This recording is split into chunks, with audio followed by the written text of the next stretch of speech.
Billy got it bumping. Leg drop, boot to the face, we won't fold. Quick to put a dude in this place, he out cold. With a tombstone, grapple the waist, get laid flat. Can't escape, nowhere to go, the cage match. It's on now, when I spot him, it's no problem. Everybody stone cold till they hit with the rock bottom. Sharpshooter, I won't miss him like Bret Hart. Like Al Snow, they gon' need him a head start. I just might catch a better body than Mickey James. Get acquainted with the name, we bringin' the pain. Like Kane in the ring, all I see is red. Paul era, Undertaker, I can see the dead. John Cena putting hands in your face. 10 DBS, keep a milli on the waist. B2TF, better stay in your place or get smacked down, play it safe. What you talking about?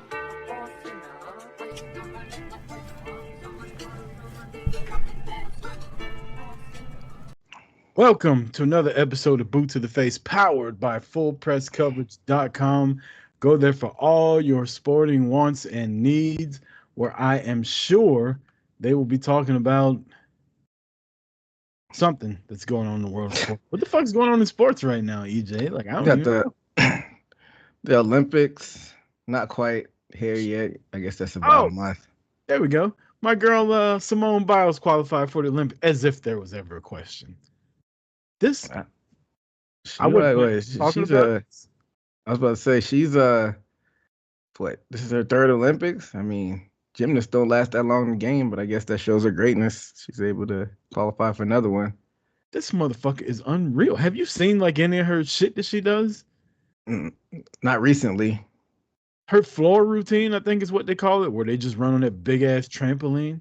Mm-hmm. She did a move, and the commentators were like, I don't think I've ever seen that before. She even stumbled and like went out of bounds, and they were like, she still gets a 9.5 just because of the difficulty of it. Like, she pulled everything off except for the lane. Like, this girl woman is ridiculous. Isn't she married to a Green Bay Packer though?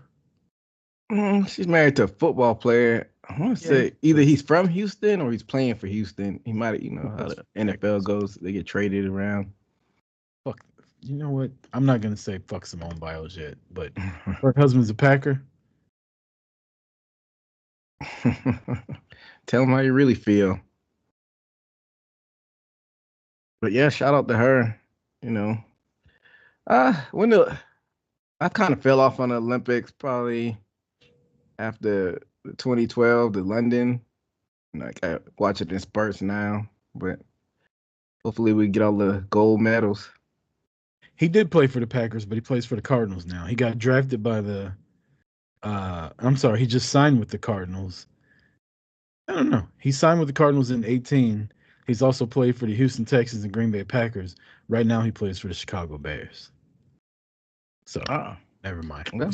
We still Simone Biles fans over here then. Also, gymnasts. Woo. Hey, that kid's gonna be super athletic though. Right? That ain't even gonna be fair. What if he's like a fucking biochemist or some shit? Like, he wastes all that DNA. Be a damn shame. I'd like to save the world, Mom and Dad. Like, get your motherfucking ass out there on the field somewhere. I know, right? Go throw a javelin or some shit. Anyway, EJ, you have a good weekend? Yeah, man. I was back in home state, South Carolina, hometown, Charleston. Traveling.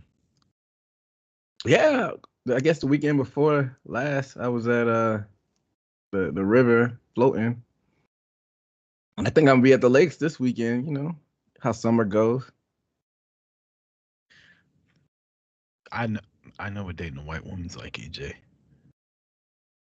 I mean, I don't know if it's her. At the lake, at the river. Come on, EJ. That's all they got around here in Missouri. We was at the beach this past weekend. We live on the Chattahoochee River. It's literally like you walk out of my townhome, you turn right, and you walk for a quarter of a mile to get to the leasing office and the coffee shop and all that. And right behind that is the Chattahoochee River. And what they do around here is they do what's called shooting the hooch, where they start at one end, you pay to park, and then you get on the river for like 3 or 4 hours and you Uber back to your car or whatever. Well, where I live, you could just take your little float and go jump in and then get an Uber and come back if you want. And so my girlfriend's been trying to get me to do that for like 2 or 3 weeks now, but it's just like it's so fucking hot. You know what I mean? Like I'm outside at work all day anyway. I'm on the weekends, I don't give a fuck about the sun. Hey man, I like being by the water, and around here they make like the float trip like a whole thing. So like you pay ahead of time, and either you probably camp out or stay in a cabin. And the way they do it is they have a van that drops you off to like the float spot, and then you have your car at the place where they pick you up, and then the van will take you there. So once you get back, you have your car, or they do the reverse Yeah. where you you float, you leave your car at the beginning, and then the van will come get you at the end of the float, and then take you back to your car. So you don't have to Uber. It's about what we do here. Only they don't have the free shuttle. Like you gotta sometimes you coordinate with your friends or whatever, and one of y'all will park at the end, one will park at the beginning. That way somebody's car will be somewhere. Cause it's 4 or 5 miles, you're just floating down the fucking river. Um, but yeah, so she's trying to get me to do that. I really don't want to. Ran the Peachtree 10K last week. So that was a thing. Yeah. How'd it go? I It's saw getting you. harder and harder, man. I'm getting older. That shit's not as easy as it used to be. The humidity kicked my ass this time. I could not breathe at all. Like it was like sucking in fucking hot, and it wasn't just me. There's a lot of people talking about it, and my girlfriend was like, "Come on, you ready to run?" I'm like, "No, I can't fucking breathe yet. Like, relax." So mile 1 and 2, we killed. About halfway through mile 3 is when my fucking, and that's also when you start going up cardiac hill is what they call it. So you're climbing a fucking hill too. So mile 3 and 4, I think, were awful, and 5 and 6 we kind of got our shit back together. And I think I was at 126 when I finished. She beat me by like 20 seconds. I was telling her the whole time, I was like, just fucking go. Like, you don't have to wait on me if you're trying to make a good time. Mm. But I wasn't about to kill myself out there. Like, it was hot. They stopped the race about 45 minutes after we finished because it was so hot that Yeah. they called it just like, you ain't done now. Sorry. Like, you're not getting official time. We're not gonna be liable for motherfuckers out here passing out. Which is good on their part, but yeah, man. So you out there, you're race ready with the compression sleeves on your legs and Yeah. all that I don't good stuff. I don't do any kind of running anymore without fucking yoga pants on. That's what I do now. A little I, yoga capris, that shit helps. At least mentally it helps. I didn't know they made those for guys. Yeah. You'll see them fucking rock wearing shit like the long tights. I didn't know those for yoga. I mean, I call them yoga pants. I don't know what the fuck they're actually called, but they're basically just like shiny yoga pants, compression pants, what you call them. But I just call them yoga pants because that's what they are to me. Oh yeah, I'm about to say they look like compression pants, but Yeah. hey, Yo, potato, tomato. yoga pants rocker dog. That's what I do. That's what you do. Uh, when did you start doing the 5K? Like 6 years ago, I guess. Yeah, this was my sixth one. I What started in 18. made you decide to start doing that? I was I had done a couple 5Ks, and like I had this crazy idea that I wanted to do a half marathon because I thought, oh, well, that'll help me lose weight if I start running all the time. And then I realized I don't like running. So like every time I would go try to run, it just would annoy me. But I did the I did the 5K or the 10K one year, and then I did it again. And then you start noticing people that are like, this is my 25th annual Peachtree Road. Like people have been doing this shit forever. It's like a tradition for them, right? And Mm. so I got to the point where I was like, you know what? I want like something that says this is my 10th one. If I can get to 10, I think that'd be good. So I've done it 6 years in a row now. So Four I to got go. 4 more to go before I make the decision to either quit or actually train 1 year to get into it. But I got like running shoes this past year, which helped out a lot. Like my legs were, you don't think about it, man, but shoes go a long fucking way when you're running that long. What do you mean they go a long way? They go, Oh, getting the right shoes, getting the right type of yeah, shoes.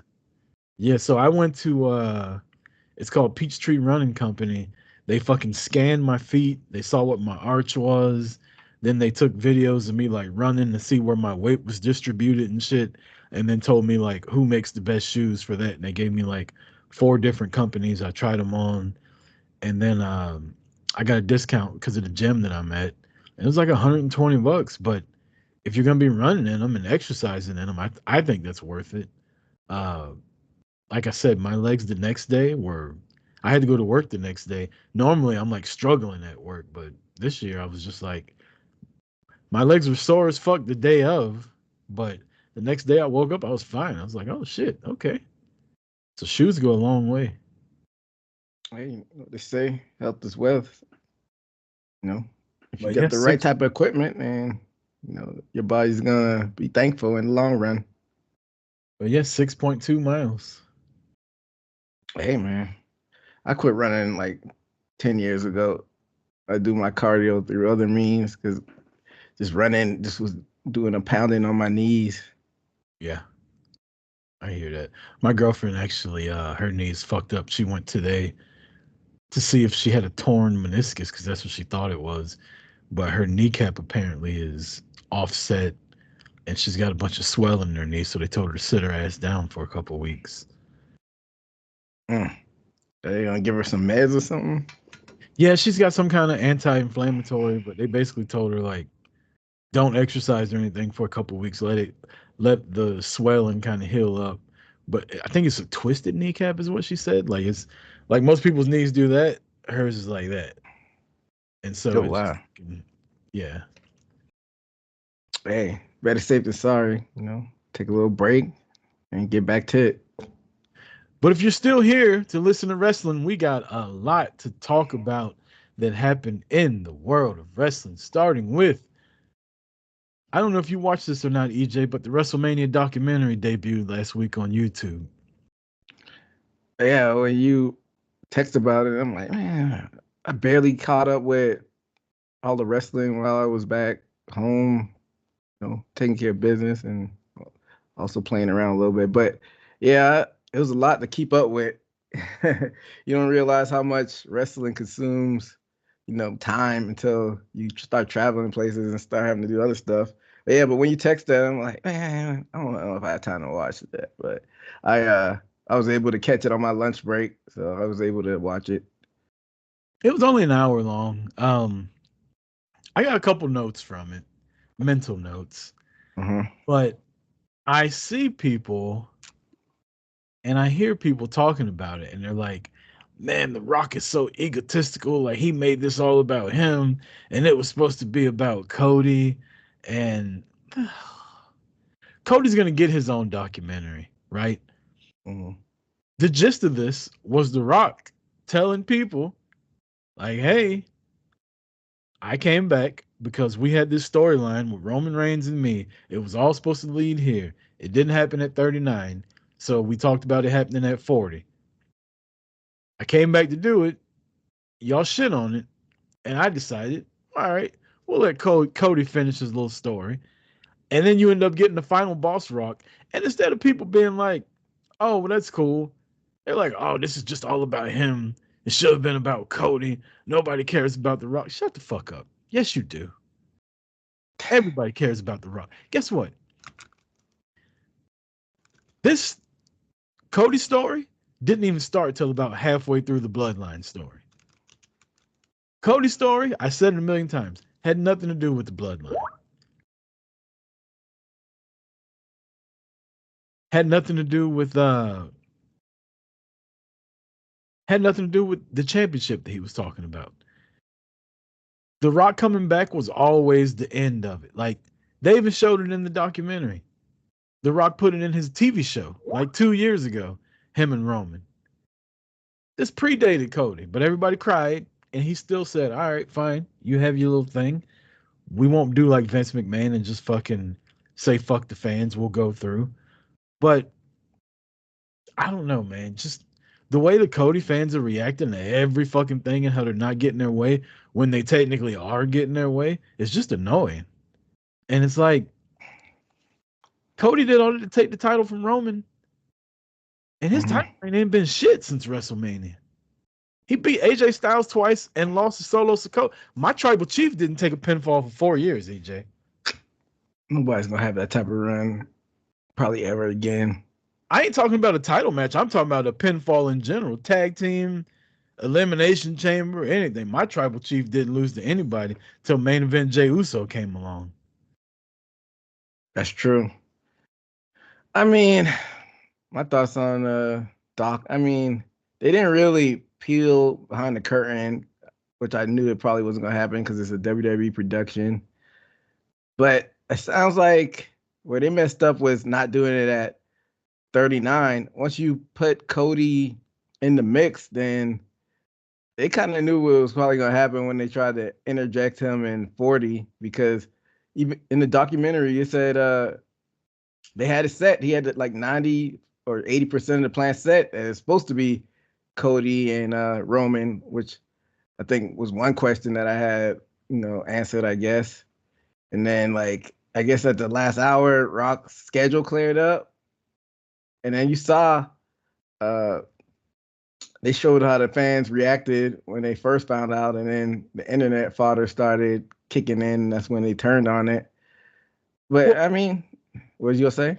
his schedule cleared up before Cody won the Royal Rumble. So it was a stupid move for them to have Cody still win the Royal Rumble. And then for Cody to go out there and point at Roman when he wasn't supposed to. Honestly, I think Triple H probably told him to. Because Triple H and The Rock, they got a little history there between the two of them. But Cody wasn't supposed to go out there pointing at Roman Reigns. They didn't even know what Cody's plan was. So I think it was stupid on their part to have Cody still win the Royal Rumble, knowing that they wanted to go Rock versus Roman, and then Seth versus Rollins. I mean, I'm sorry, Seth versus Punk. But then Punk got hurt. So they were going to try to push Cody into the Rollins thing. I still think that the whole point of that world title was made for Cody, and they were supposed to do Rock versus Roman the whole time. I don't know though, man. You could go back and pull audio. I told you that they shouldn't have him win the Rumble. I should not even put him in there at all, but I digress. I What's that? I agree. I remember you didn't really push back on it, but you were like, fans would still shit on it anyway, even if they didn't have him in the Rumble. I'm like, Because I think out of I sight, think out of mind, I think. no, I think what you were the only thing I pushed back on was the Rock winning the Royal Rumble. Mm. I fans would have pushed back on that. Cody not winning, I don't think would have been fine. I actually thought that Punk was supposed to win the Royal Rumble, but he got hurt and they pivoted. But I mean, we'll never know the actual fucking truth. But having Cody win and then him jumping up there, pointing to Roman on his own, and then I'm sorry, I'm so sick of Cody fucking crying. Like in the documentary, you see him go back to his tour bus and he's sitting there with his little fucking legs crossed and his vest on. He's crying. I'm just like, I like this dude. Like, I'm a big Cody fan, but goddamn, he's doing everything to make me not like him. And I get that. But you know what I would be upset with or irritated at if we never got Rock and Roman? The way things are shaking out is we're probably going to get it at 41. So, and you're able to put over Cody. But, at the time, I was a little bit irritated about how the fans were whining. So I guess if we still get Rock and Roman at the end of the day, then, it is what it is. I'm more irritated that we'll never get it the way it was supposed to be. Like, we went through that whole bloodline saga, and everybody knew that eventually it was going to end up with the Rock and Roman. Like from day one of Roman saying, I'm the tribal chief of my family, and I put food on my family's table." Like everybody knew that somehow the Rock was going to get involved in it eventually. And then he finally comes back to do it, and it was like, "Oh shit, here we fucking go!" And all these fucking Cody crybabies, as the Rock called them, get online and start bitching, and it changes how it was gonna. Now we got Final Boss Rock, which is great. Like I never think I'd see the heel Rock again, but I don't know, man. There's something inside me that still wishes none of that would have ever happened, and we would have had Rock versus Roman at this past WrestleMania. And I mean, Cody being the champion right now is not doing shit for me. Like, I know I'm in the minority, and everybody's got the Cody rose-colored glasses on, but his title reign's been real mid. I don't know how much people have those Cody rose glasses on as much as they did a month ago. It's basically, you could look back at the Money in the Bank this past weekend. It wasn't like a thunderous reaction he was getting during that match. It had some pretty cold spots, but that could be just because the way the match was set up. But I get what you're saying as far as like the original story, and who even knows what the original story was. But if it played out like how we thought it would be, it'd probably be Roman beating Rock.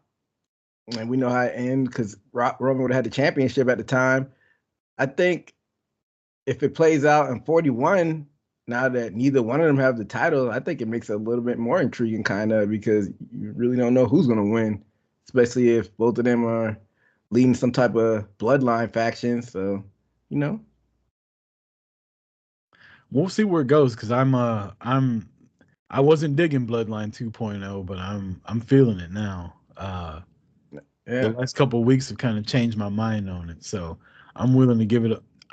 I ain't going out to buy no Bloodline 2.0 merch like I was like that fucking was the Goodfellas or the Godfather shirt that Roman and the Usos had with Heyman in the back. Like they ain't gonna get no colder shit than that. Like yeah, it was cold. The Bloodline at its peak was fucking that was so good. Solo and God and fuck, I can't think his name. The Samoan Jacob Fatu. They'll never be what that Bloodline was, but I ain't mad at them right now. They're their own little version, though. I think they're not trying to be like a original Bloodline duplicate. They're just trying to be more so like militant, vicious, killers type. But I'm not mad at that. But one more take I got from the doc is it might have been for the cameras, but I didn't realize how much buddy and chummy Triple H and The Rock were. They were kissing and hugging every 10 seconds on the dock. Like I thought they didn't really rock with each other like that. But So one thing I hate is when people like me be like, they don't really like each other. I know that's bullshit. But these niggas don't like each other. That's bullshit. We all know the stories of like Triple H and Shawn Michaels picking on The Rock and hating on The Rock back when he was coming up and them not getting along for years and years and years. And now Triple H has got to kind of play, he's got to play nice because The Rock is his boss. And The Rock is just kind of like, I guess he's got the feeling of, yeah, I can fire this nigga if I want to, but I ain't. I'm playing. I don't know. I just think they get along because they have to, as opposed to they get along because they want to.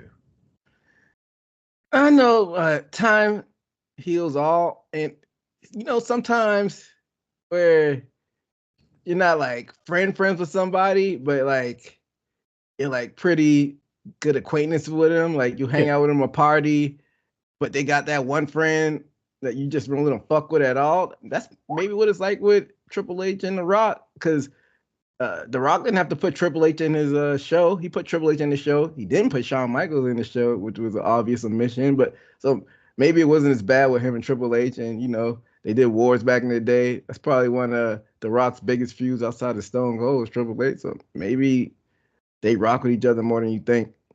Maybe, but I don't like Triple H. So if I don't like him, The Rock can't like him. That's why. That's the only reason why. Because you don't like Triple H. That's why. Fuck Triple H. Hey, it is what it is. Speaking of WrestleMania and the plans changing, we got a big bomb dropped on us that the Michael Cole would call him the GOAT. John Cena's retiring next year. And I find it awkward. It was just awkward timing because at first he came out, he says, I'm announcing my retirement. And you think, damn, the nigga just retiring. Then he says, but I'm going to be at Royal Rumble and WrestleMania. And you think, he makes it sound like WrestleMania is my last match and I'm retiring. Then he comes to the press conference and he's like, no, I'm wrestling after WrestleMania. Like, I'm going to wrestle all next year. And it's like, well, this is fucking July 5th. Like, why the hell are you telling us on July 5th that you're wrestling all next year to retire? I don't know. It was just an awkward thing altogether, I felt. But they're doing the John Cena retirement tour. Um, and I think it'll be cool. Hopefully it won't be nauseating. If they could do it any kind of way that AEW did Stings, I think it'll be great. But if they just shove it down your throat with Michael Cole calling this guy the greatest wrestler of all time, like it's gonna get old pretty fast. And by the time we get to fucking May next year, people will be saying John Cena sucks. Hey, in the words of Draymond Green, Cena thinks he's Kobe. They don't love him like that. I don't like these retirement tours unless you're Sting when you're like 60 years old and you know the end is coming and he's a super legend. But John Cena's a legend in his own right, but he's what? He's not even 50 yet. I don't like you announcing your retirement tour. I feel like if you're at John Cena's age, you do a quiet retirement and just leave the door open a little bit. I mean, because life is short. So who knows if you want to pop up in 2 or 3 years and just have one-off matches. But I know he doesn't need it. He's rich. He's probably the second most successful wrestler in the Hollywood industry behind The Rock. But yeah, I don't like him announcing the retirement tour. Like, just retire quietly because like you never know, man, what happened in the future. But you know, they're gonna pack out shows and sell tickets and you know, get eyeballs on it. So I see why they're doing it, but I don't know. Like you said, it might get tiring after a while, but I guess we have to see how it plays out. I think John Cena is the perfect example of the WWE machine getting behind somebody and telling you that they're one of the best of all time.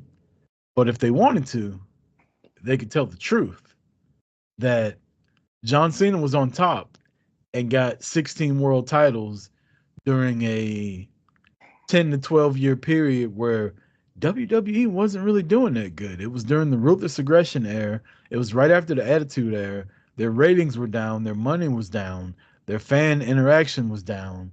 Like, there's podcasts with him and Stone Cold and him telling Stone Cold straight out, like, when y'all were running hot, people were hanging from the rafters. I see empty seats when I'm out there now. Like, John Cena was the man at a part of time where they were coming off of scandals with the Chris Benoit stuff, and like WWE had dirt on their name at the time that John Cena was the guy. And honestly, besides like Randy Orton, maybe Edge, like Triple H was on his way out, Kurt Angle was on his way out, Shawn Michaels was on his way out, The Rock left, The Undertaker was old as fuck. Like, he took Batista was on his way to Hollywood, right? Like, he took over when he was feuding with guys like JBL. Like, I'm sorry, that's not one of the greatest of all time to me.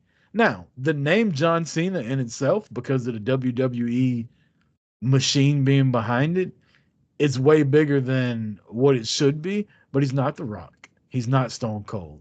He's not Shawn Michaels. Hell, he ain't even Triple H, I don't think.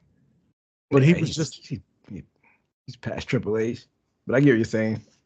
Yeah, he was the figurehead of an entire era because there was fucking nobody else. So I guess you're saying he was the right guy at the right time to, be the figure of the company when it did what it did.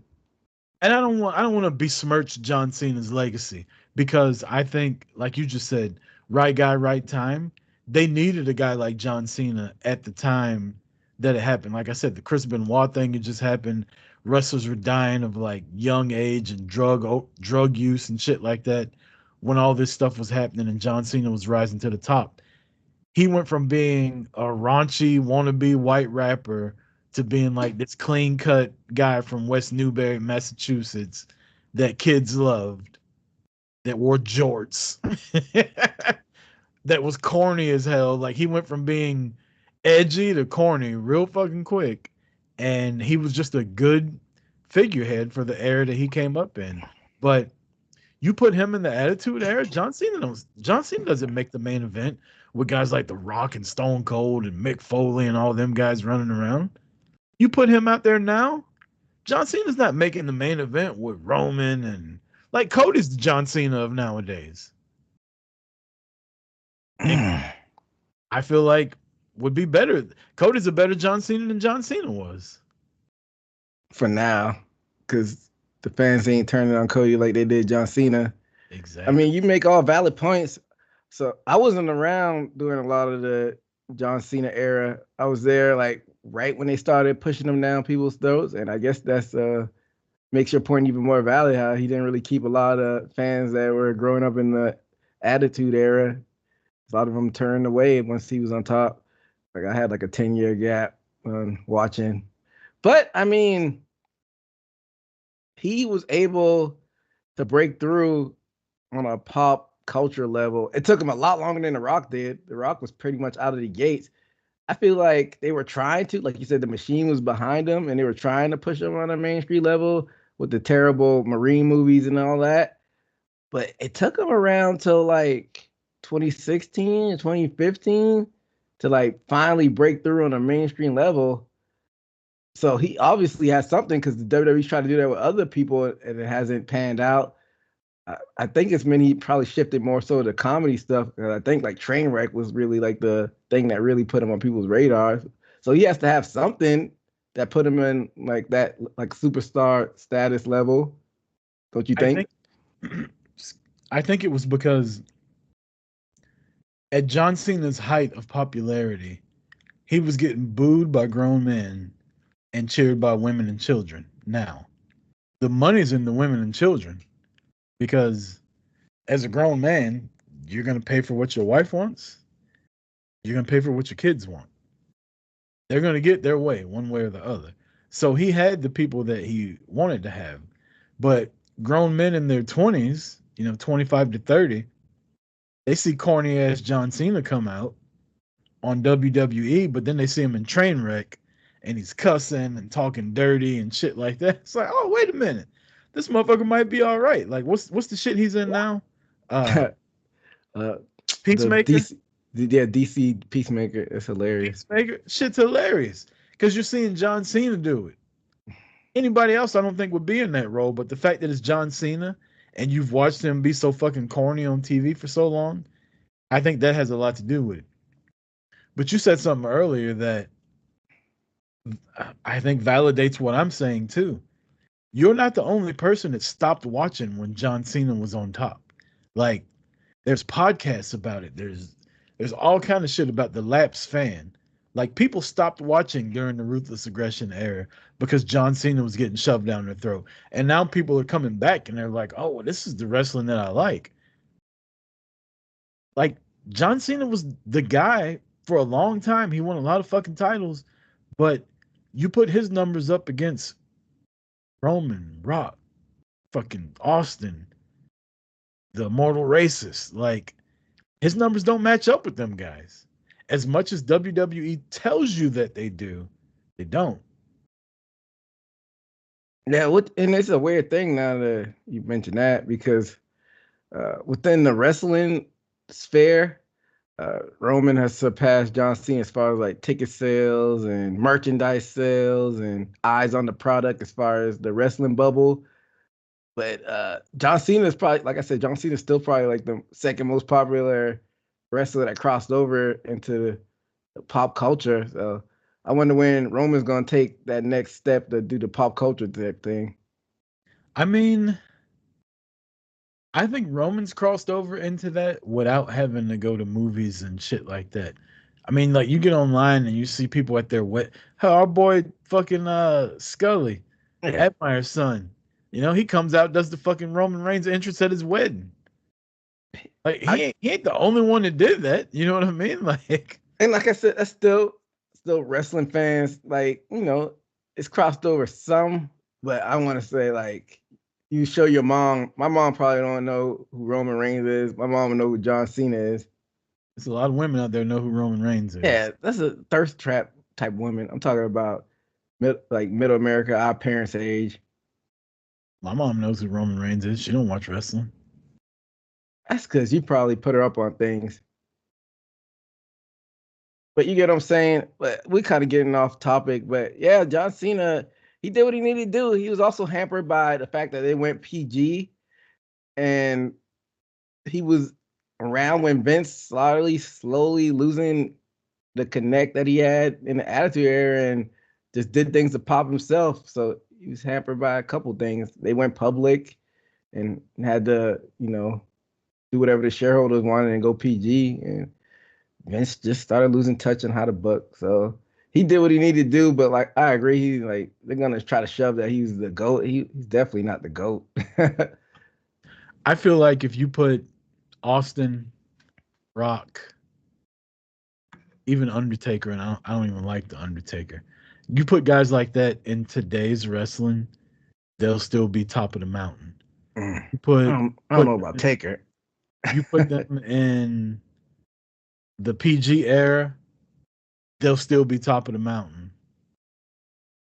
I feel like there's only one era you can put John Cena in and he'd be top of the mountain, and that was the era he was in.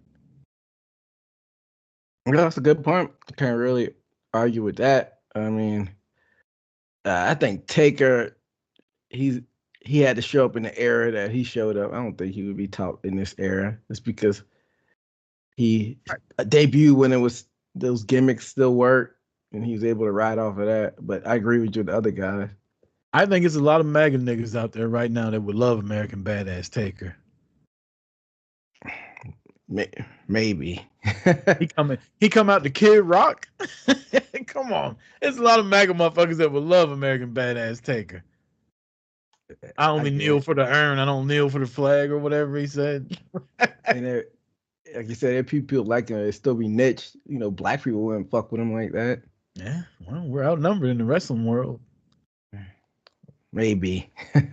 You brought up Vince McMahon a second ago. I don't know if you watched the press conference afterwards, but John Cena was there, and he was talking for a while, and he kept saying like, "Ask me any questions you want." So one guy raises his hand and he says, "It's gonna be a difficult question," and John Cena's like, "All right, well, lean into it. Let's do it. I'll answer anything." Bet he regret that. And he's like, I shit you not. If you go back and watch it, he's like, lean into it. Like, I'll answer whatever you want.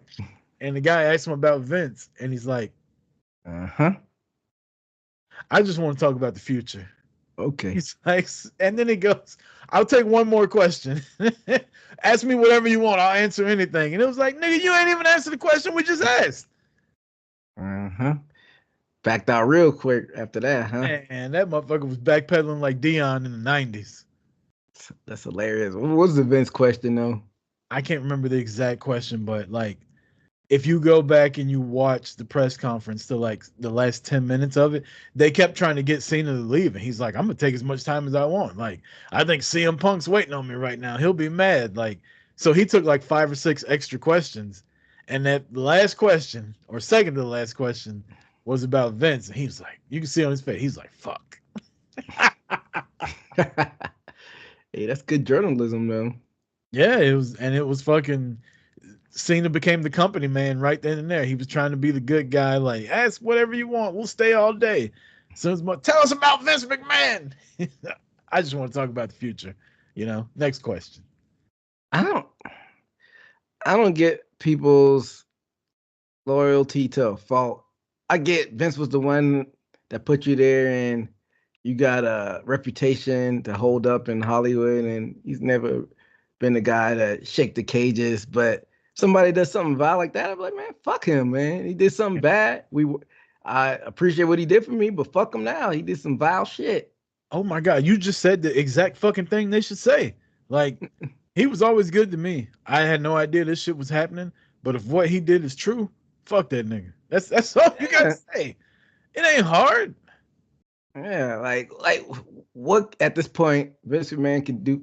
And I know it's Triple H's father-in-law still, but what can Vince McMahon do for you at this point? What can he do to you or for you? Yeah, do to you or for you that you're John Cena. I don't get it, man. I think it looks even worse when you're like dodging questions like that. I know it's better than to, kiss his ass just to have a no comment, but it still looks kind of bad when you have so many victims out there that would like you to stand up for them and you're just dancing around it. So right. That's just John Cena's MO. Yeah, that's.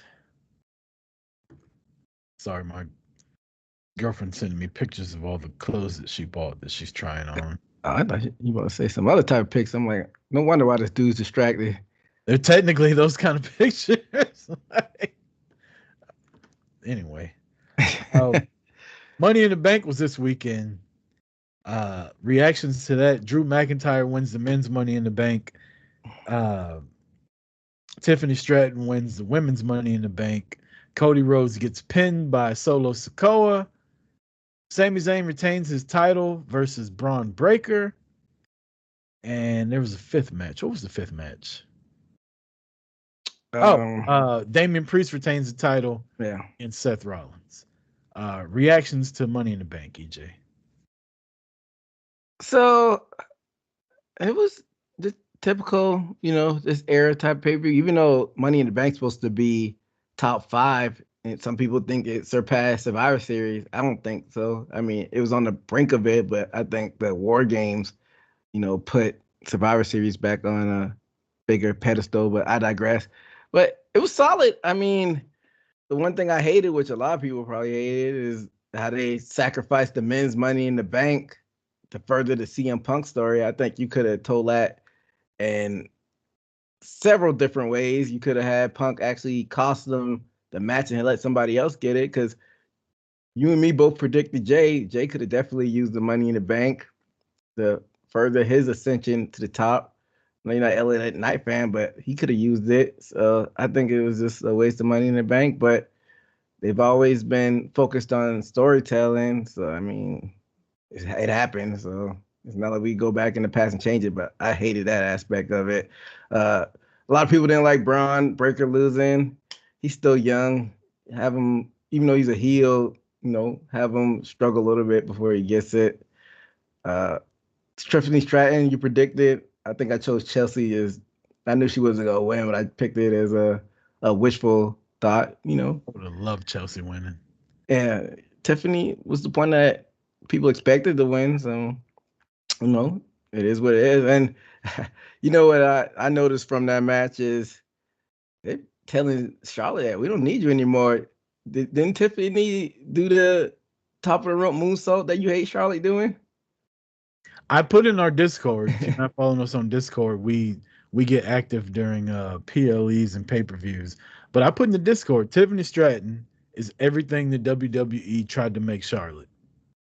It's funny that you mentioned that, because I hadn't looked back at that Discord comment, because I didn't get to watch live, so I made sure I wasn't looking in the Discord. So it's funny that you said that. But she is. She's statuesque. She's blonde. She's athletic as fuck. Like, for all the things I don't like about Charlotte, Charlotte's really athletic. She's really she's different than everybody else. But Tiffany Stratton is just so much smoother than her, and it just doesn't look forced when Tiffany's doing the same fucking thing that Charlotte's doing. And I mean, she got a bright future behind her, Yeah, I mean, you make good points as far as in ring. I'm still not sold on her on the mic, but maybe she'll get better with time. But yeah. So I was excited about this pay-per-view, and after the first match ended with Drew winning, I was immediately just like, my give a fuck had just gone away, because I knew what was going to happen in the world title match. I knew Drew was going to cash in because he told you he was going to cash in. I knew Punk was going to cost him. I knew Rollins Priest was going to retain. So that was lame. They basically wasted the men's Money in the Bank, but on one hand, I get it. Like, you got Priest with the world title. You got Gunther coming up at SummerSlam. You got Rollins. You got Punk. You got McIntyre. You got all these guys around the world title. Forcing a Money in the Bank cash in the next year probably isn't on the docket. So I get that aspect of it. But as a fan that watches and that doesn't give a fuck about your booking and the conundrum that you're in with your booking, I just want to see cool shit.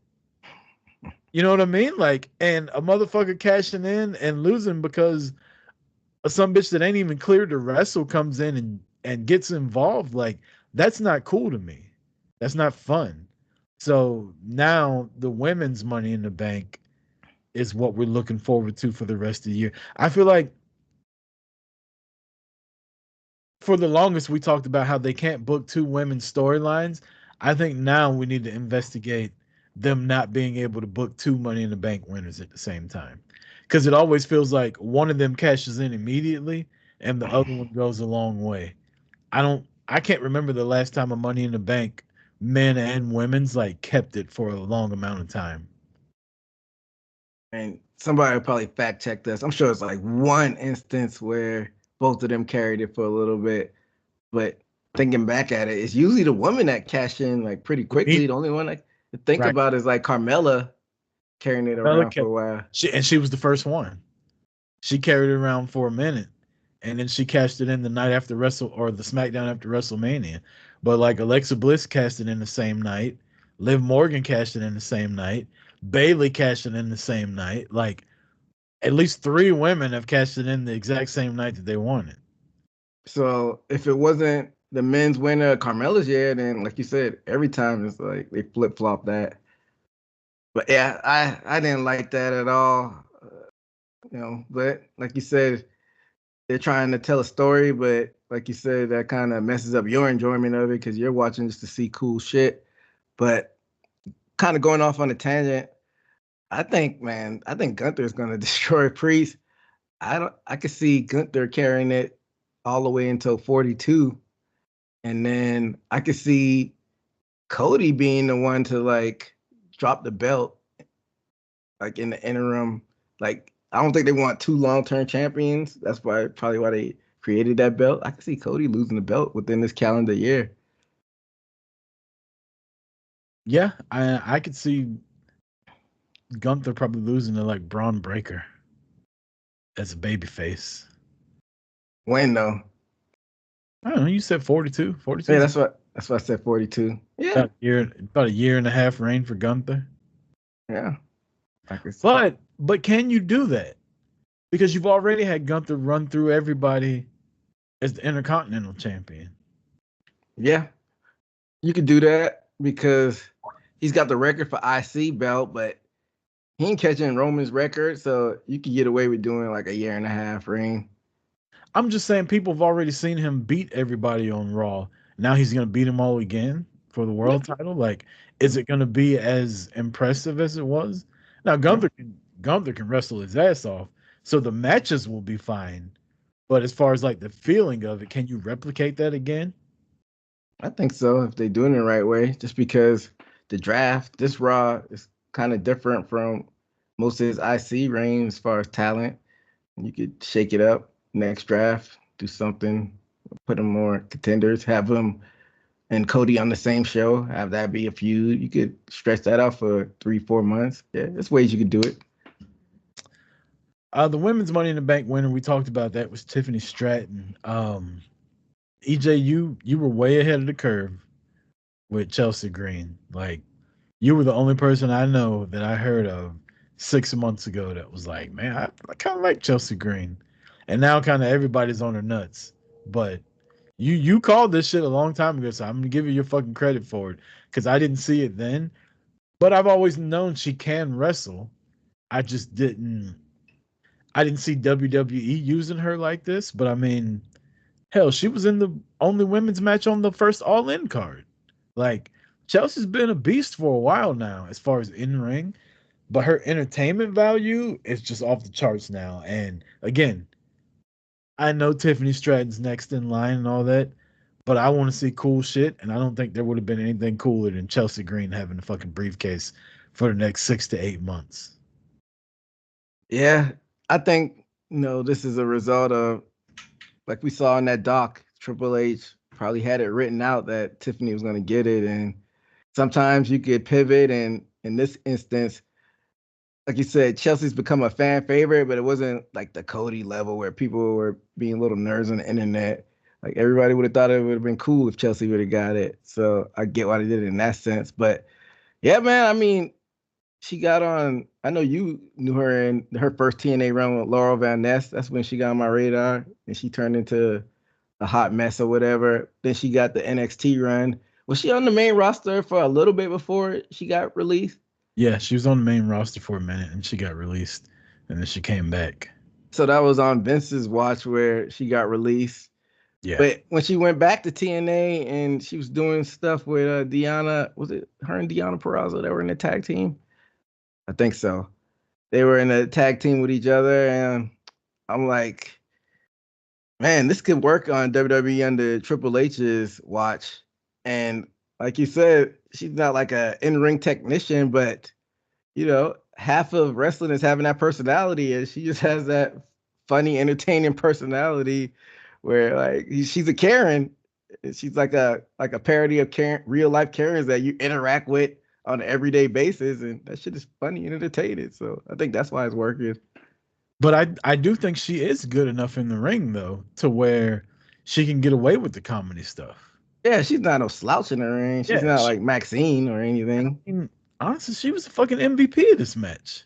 Oh man, talk about her falling off top of that ladder. Like that could go so wrong if you messed that up, and she did it perfectly. So It's funny. My girl Jordan Grace posted before the match like something about Chelsea Green, and she posted Chelsea Green and Impact taking the same bump, and I was just like, spoiler alert. And then guess what happens? Chelsea Green literally loses on the same fucking move on top of the ladder going through the table outside. So she's taken that move before. And obviously and Jordan Grace didn't know that that was going to happen, but she was trying to be like, TNA girls are built different or whatever it was she posted. that's kind of a shithead thing for her to post. Like she may or may have not have a conversation. Showing her and Chelsea are pretty close or pretty cool. They were in the same company. So yeah, like even if she didn't, it's a possibility that may happen just because it's a ladder match. So yeah, just keep that thought to yourself. Right. You could wait till after the match to do that. Yeah. So hey, Those are all my thoughts on Money in the Bank. Obviously, I went off in the Discord about how I thought Sammy shouldn't have won. I'm just not a Sammy guy as a babyface. I like him as a heel. I thought they cut Braun's legs off from under him, but it is what it is. NXT Heatwave was also this weekend, EJ, and we have a new NXT champion in All Ego Ethan Page, and this was a shitty weekend in WWE results for me. Like almost all the results I look at, and it's just like I get that feeling in my stomach where it just like takes my breath away almost. Like, seriously? That's how they took the title off of Trick? Overall, what a really, really good PLE. I enjoy Heatwave, but that kind of caught me off guard because my dumbass went on Facebook and spoiled it for myself. So, but I still went back and watched it, and I just don't understand the ending to that match. It just doesn't make any fucking sense. Just from like looking at it from a logical like wrestling fan, like if it were real. So, what's that boy named Javon Evans? He did something I've never really seen before in a 404 way. He put Trick's legs on the ropes so he wouldn't get pinned. That makes all the sense in the world.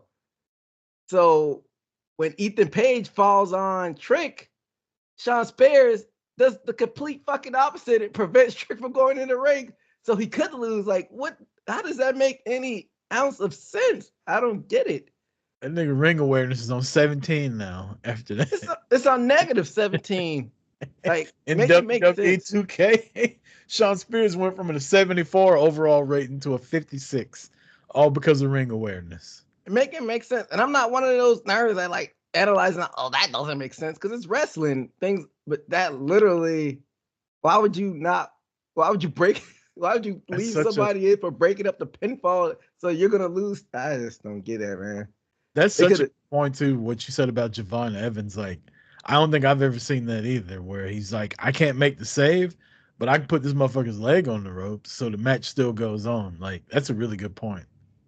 that makes sense. But Sean Spears preventing somebody from breaking up, so both of y'all don't, that doesn't make any.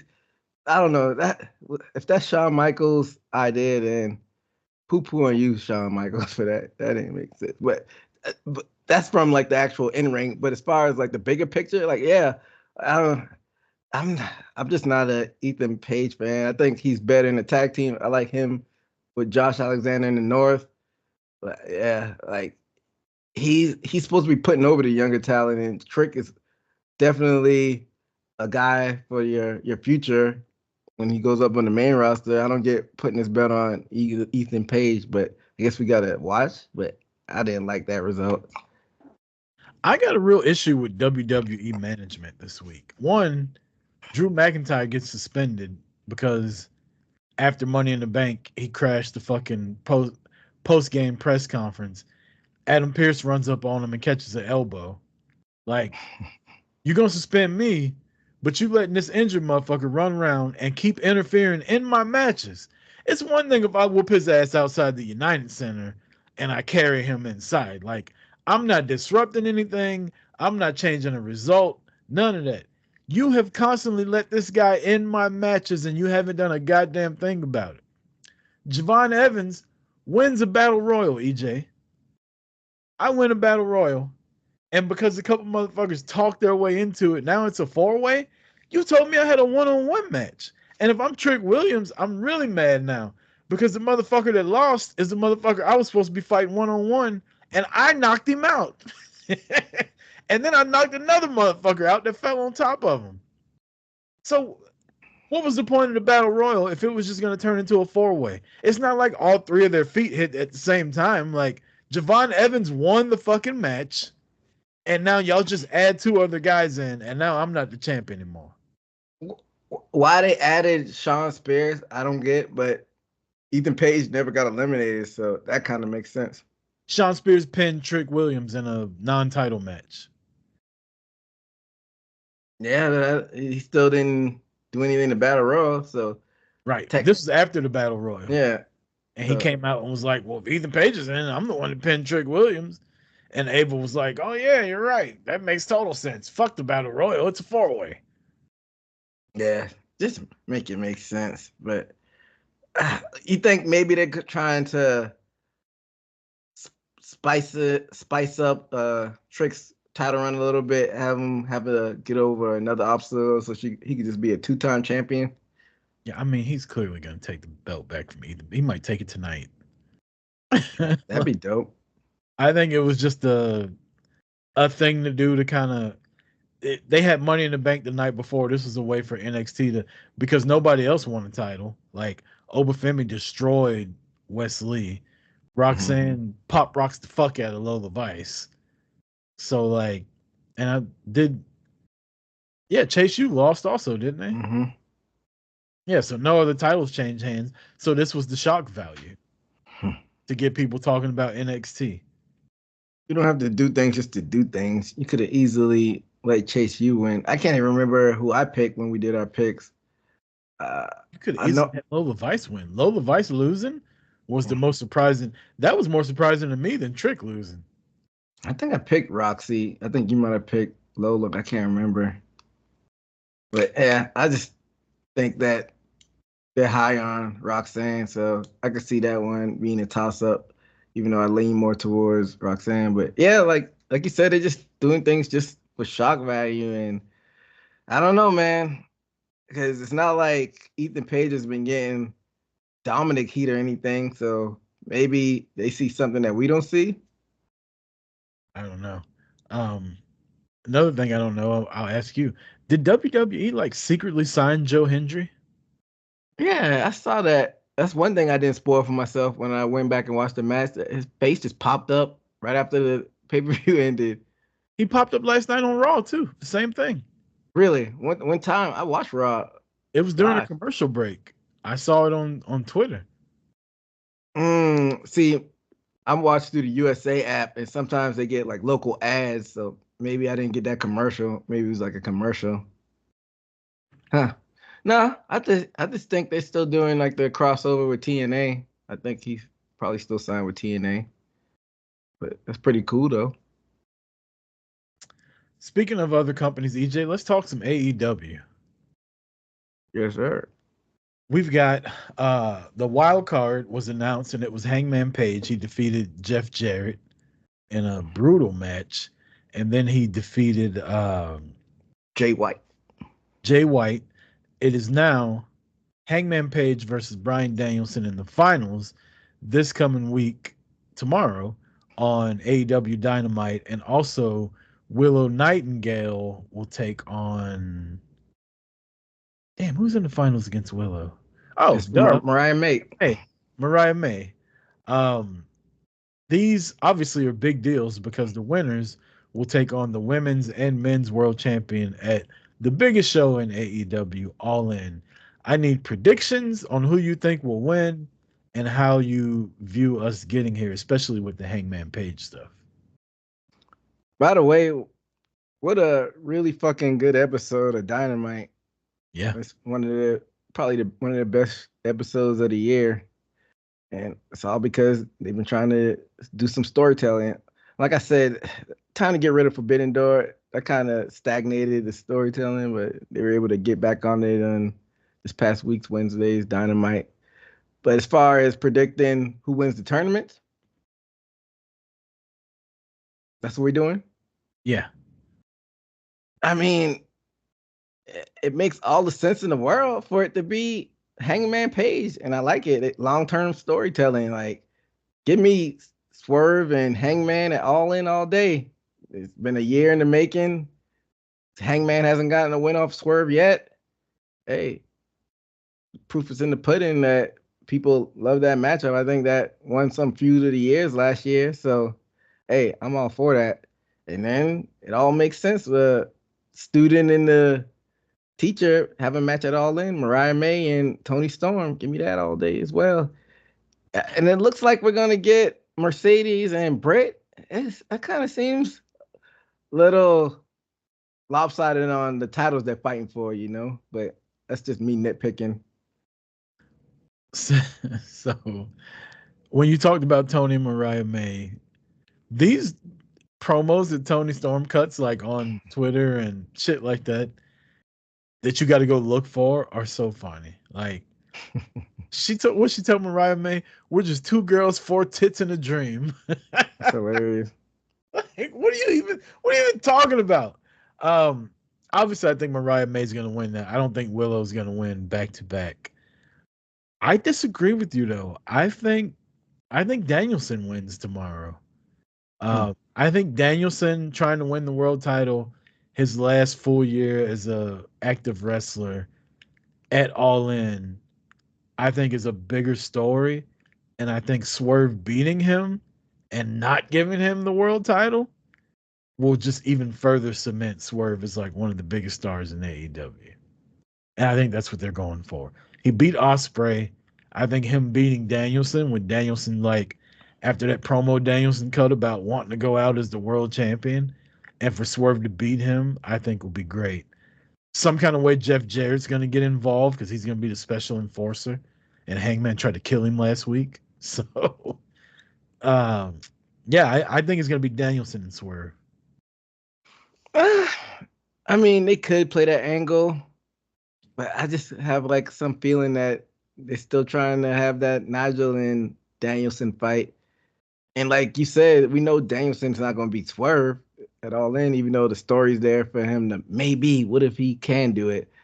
I just think having Hangman in there and him not beating Swerve at this point, throw some doubt in there whether or not Swerve could do it a third time in a row. They maybe fought more than that.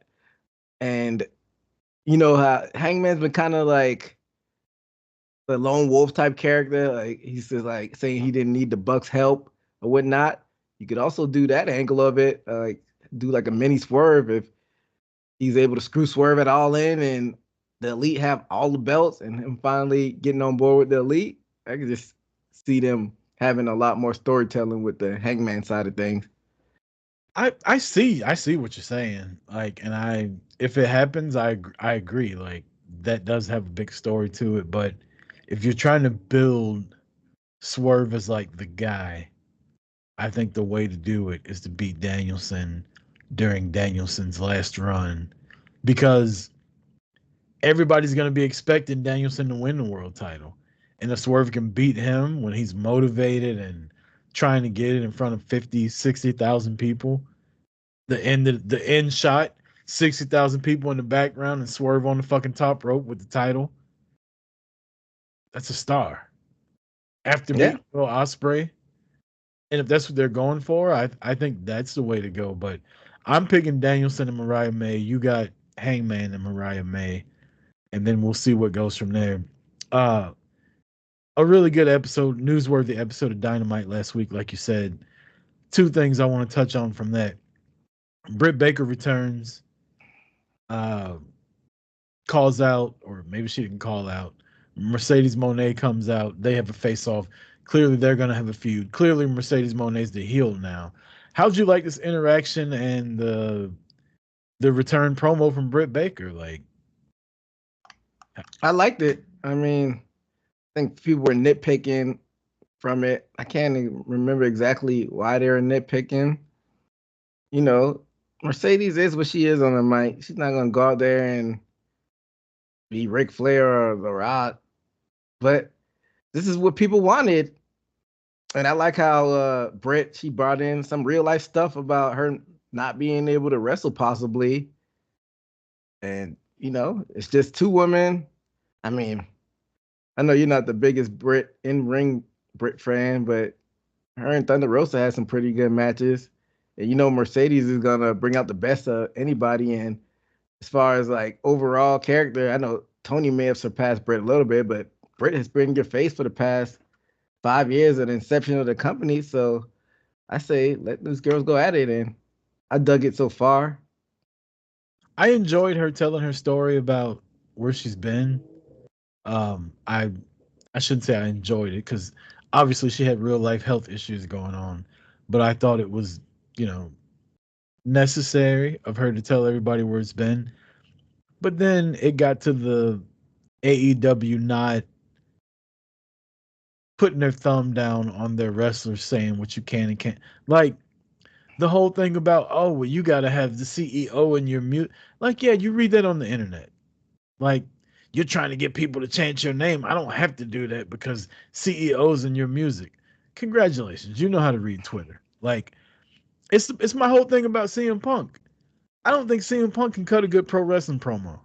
Everybody says he's great, but all he does is say stuff that's real life and put it out there, like tearing down the fourth wall. If you can't cut a good promo without the fourth wall being torn down, you can't get a good promo in my eyes. And to me, Britt Baker like lost me when she started bringing up real shit with Mercedes. And I didn't think Mercedes was that bad on the mic this week. I shouldn't say that bad. I thought she was good on the mic this week. And I thought Britt to an extent was good. And I'm excited about the feud. I just hope Britt Baker can pull back the I have to bring real stuff into it that I read online just to get a pop from the fucking 3,000 people that are here that are on Twitter. That's just my take on it. For whatever reason, I just don't like I don't like that. Keep it wrestling. Yeah, and you refresh my memory. I knew it was one thing about the promo that people were harping on, and yeah, that's the part where sometimes you don't have to be too inside baseball. Like, why cut the legs of somebody where y'all supposed to be having basically like a dance and you're supposed to be elevating each other? And yeah, that was a little bit cheesy in my eyes. And then I feel like they were being repetitive towards the end of it. Somebody should have reeled it back in and know where they're going as far as the promo goes. But all in all, I'm here for it, and I'm waiting to see what happens next and how they build this up to All In. Yeah, I'm excited for it. I'm excited for. I'm a women's wrestling fan, man, and if you can get me excited about a feud, like I'm fucking here for it. And now we got two possibly really good women's programs going into All In, so I'm down. Like, and Mercedes better win. Yeah. The other big news that came out of Dynamite, MJF turned heel at the end of the show versus Daniel Garcia. Big time beatdown. How did you like this angle, and where do you think this is going with MJF? I know he got a promo on Collision that I missed because I was watching Money in the Bank and I wasn't gonna go back and watch it. This is how you continue to build and get people to tune in next week.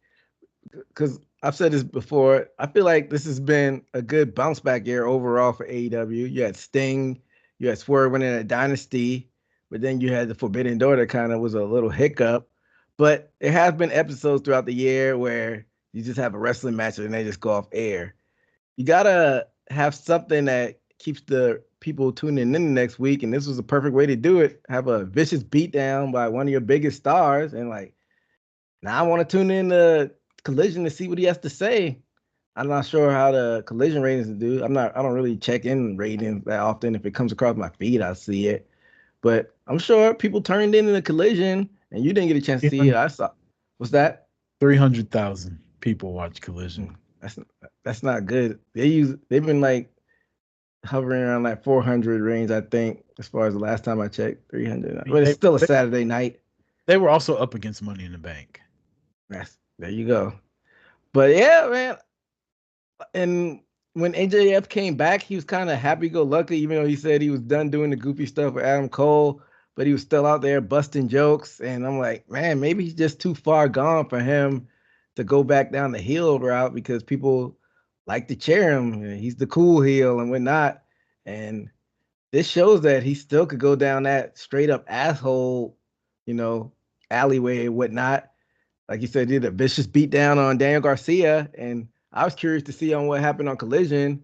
He was able to keep that heat on Collision. He came out, no jokes, insulting the fans, had anger in his voice, basically gave his mission statement on how they turned on him as soon as he lost the belt. They were chanting, "Thank you, Joe," and came out with vitriol on Collision, was able to keep that heat. People were booing him. So I'm like, okay, I didn't think he would be able to pull this off, but he was able to. So I'm digging it. And it looks like they're setting up him and Osprey for All In, and I'm all for that as well. I heard an interview with Mick Foley years ago, and this was brought up recently. I can't remember who brought it up, so I apologize for not being able to give the credit to the person. But Mick Foley said you can only turn heel once and you can only turn babyface once. Big ones, like memorable ones. Mm-hmm. MJF has done this so many fucking times. It's like we used to make fun of the Big Show about how many times the Big Show would turn. That's kind of where MJF is going.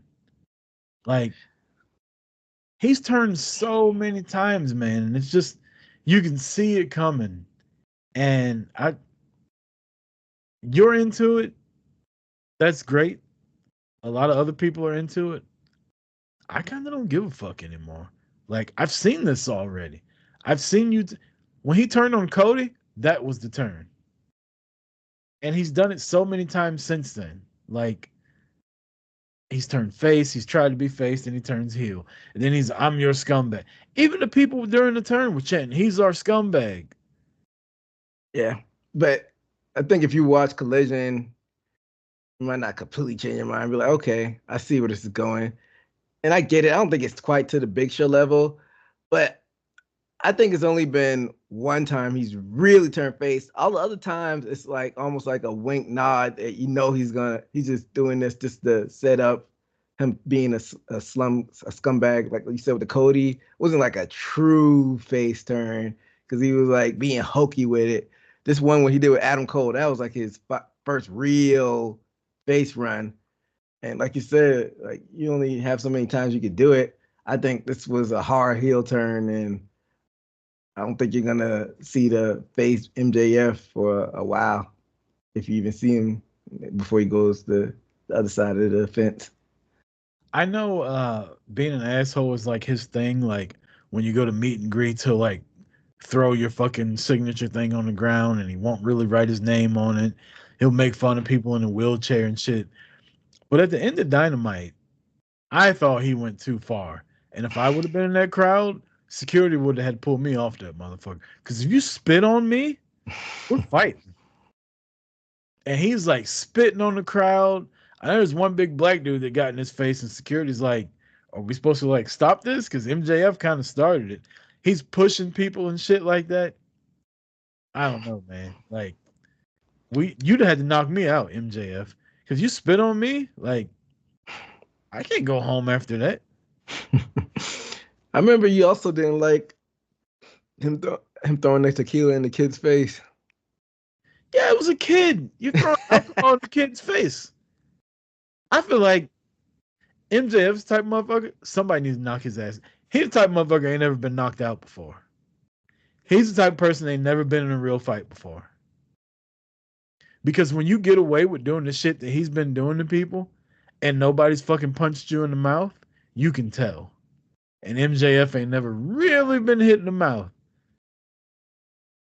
But I can promise you, if he'd have been in Atlanta and did some shit like that, he'd have probably got hit in the mouth. I don't know where they were at this past week in Dynamite, but he'd have been around some real niggas and spit on some people in the crowd.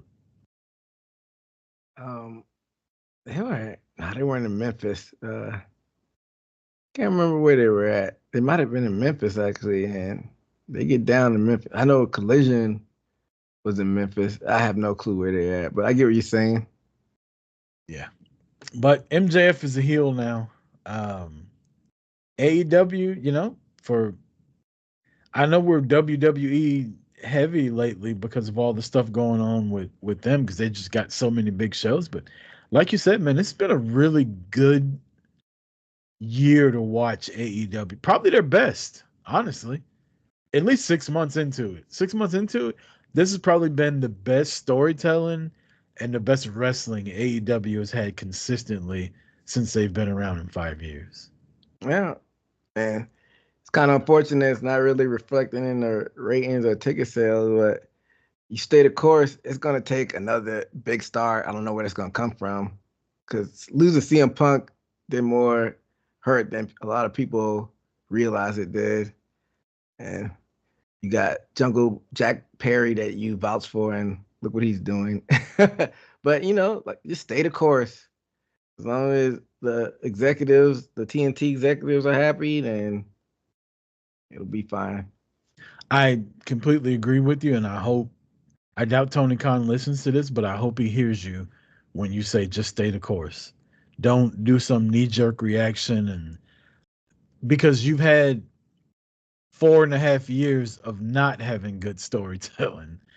And that's why you are where you are right now with ticket sales and ratings. WWE was, I know it's not apples to apples, but WWE was in the same boat 5 years ago. People were leaving, people were done. That's how AEW started. It was because people didn't want to watch WWE anymore. And they slowly started having better storytelling, started having better stories, better matches, better everything. And eventually they've built up goodwill with the crowd that you can have a shitty pay-per-view like Money in the Bank. And we're still going to tune in on Monday so we can see Liv and Dominic rolling around when Rhea Ripley comes out. Exactly. Just stay the course. Just stay the course, Tony. Let's hit Monday Night Raw real quick. Obviously, the big story coming out. Mami's back. Rhea Ripley comes back. Liv Morgan helps Dominic Mysterio pin his father for the first time in his career. They're rolling around on the ground about to, swap spit. And all of a sudden, here comes Rhea Ripley to fuck everything up.